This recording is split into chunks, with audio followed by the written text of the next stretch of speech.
her dark-framed glasses can't hide. At the edge of her left eyebrow, there's a very small and very faint scar, the only flaw, if you could call it that, as far as Amy can see. Ellen is gorgeous, and Amy exhales her held breath. "Hi," the woman says in a low voice that somehow manages to sound sultry and sexy while also shy. "I'm Ellen."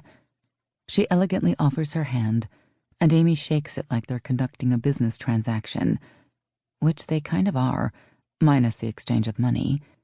I'm Abby. Nice to meet you." Ellen sheds her bright spring vest and makes a beeline for the minibar.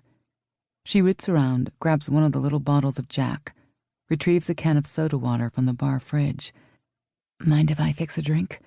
Her nervousness is a good sign, because in their email exchange, she too claimed never to have done this before. "Please do." Amy watches Ellen take tiny sips by the minibar, shakes her head no when Ellen asks her if she'd like one too. "Should we, talk first or something?"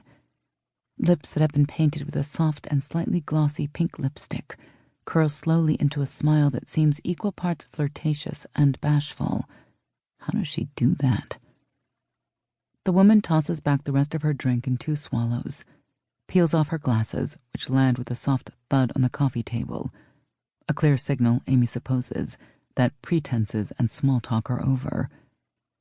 "Come here," Ellen says. A low rumble begins in Amy's stomach as she stands before her soon-to-be lover, noticing instantly that while Ellen is tall, Amy is still a good inch taller in spite of the 2-inch strapless sandals Ellen is wearing. Amy's height has always given her confidence, though nobody would accuse her of lacking any, at least not at the hospital, where a simple glare is often all she needs to make her point. It's in her personal life, in moments like these, that she's a little lost. With her sophomoric gestures and words, lack of words more like, she might as well scream out that she's a loser when it comes to women. But Ellen doesn't seem to notice. She quirks a finely shaped eyebrow, tilts her chin up. God, Amy thinks, those eyes. They look like exotic jewels, emerald or jade, or the rare green sapphire she once saw at a jewelry store. She'd been surprised to learn that not all sapphires were blue. "Kiss me?" Ellen phrases it as a question, and Amy almost declines because who said any of this was about kissing? All right. She's wrestled patience from the jaws of death, but saying no to a beautiful woman standing in front of her asking to be kissed? She doesn't stand a chance. The kiss is tentative at first, their lips meeting as softly as the brush of a butterfly's wing as they become accustomed to the taste and feel of one another. It's been a while since Amy has kissed a woman, but instantly the sensation is familiar, swamping her with a deliciousness that's like a returning to herself. Oh, I've missed this, she thinks as she deepens the kiss, surprised by her newfound bravery. But it feels good, especially when Ellen's hand slides up her back and presses softly. Such an intimate, affectionate gesture that is completely contradictory to the fact that they're about to have meaningless sex. Amy's only had casual sex once before, and it didn't suit her, and yet there can be no other alternative, not if she ever wants sex again with another human being. Sex.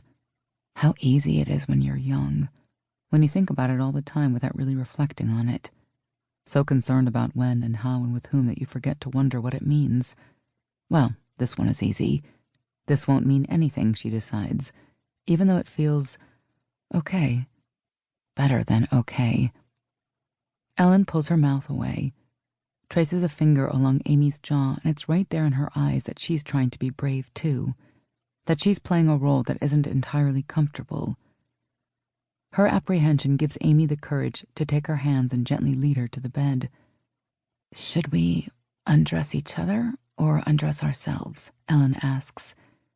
No way is Amy up to undressing a stranger, especially when it looks like she stepped out of a fashion magazine, her beauty as intimidating as a supervising surgeon calling on a medical student to answer a complex question. Oh, Amy remembers those days. Her mouth as dry as her armpits were drenched while she struggled.